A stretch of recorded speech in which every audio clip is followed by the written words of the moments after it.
Wat is dementie? Dementie is een verzamelnaam voor wel 50 verschillende ziektes die allemaal over vergeetachtigheid gaan. Nu is gewoon vergeetachtigheid wat iedereen wel eens kan overkomen.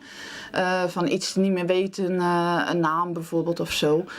Dat is wat anders als de ziekte van bijvoorbeeld Alzheimer. Dat is de bekendste ziekte van dementie die wij gewoon hier in Nederland kennen. Wat zijn de oorzaken van dementie? Onderzoekers hebben aangetoond dat het een eiwitophoping is in de hersencellen, waardoor dus de hersenen niet meer goed functioneren. Is er ook een medicijn tegen? Ja, voor de ziekte van Alzheimer zijn er in Nederland 3 medicijnen. Die werken alleen op de ziekte van Alzheimer, dus op die andere 49 ziektes is er eigenlijk niks. En de meest voorkomende geneesmiddel die we geven is deze. Dat zijn pleistertjes die gewoon continu medicijnen afgeven. En dat is bewust gedaan omdat mensen vergeetachtig zijn, dus ook vaak vergeten om medicatie in te nemen. En worden de pleisters geplakt die steeds werken. Okay. Dus dat is ideaal.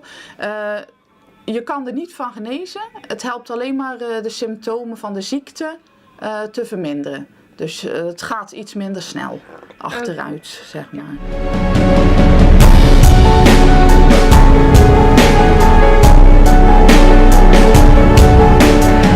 Kent u iemand die dement is? Mijn oma was dement. Zij is, door dementie is zij haar eigen woning moeten verlaten in Aardenburg. En toen heeft ze een aantal jaar hier in het verzorgingstehuis De Stelle in Oostburg gezeten. Waar ze gelukkig heel goed opgevangen is. En waar zij toch nog een leuk leven heeft kunnen leiden. En waaraan konden jullie het zien dat zij dement werd? Nou, mijn moeder die had dus echt wel de zorg voor haar moeder, wat dan mijn oma was. En zij begon steeds meer te vergeten. Zij had maaltijden van tafeltje dekje, die ze dus allemaal in één keer in een pan mikte in plaats van elke dag 1 maaltijd te gebruiken.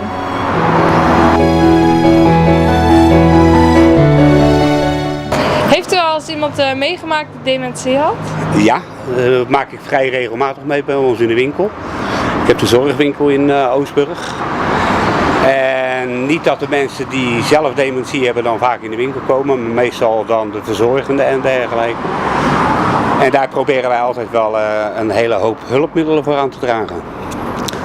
Zijn er ook medicijnen voor of iets? Nou, medicijnen, er zijn wel medicijnen om de dementie een beetje in het gelid te houden, maar dat verkopen wij dus niet. Maar we hebben dus wel dingen om mensen makkelijker om te laten gaan met de dementie zelf.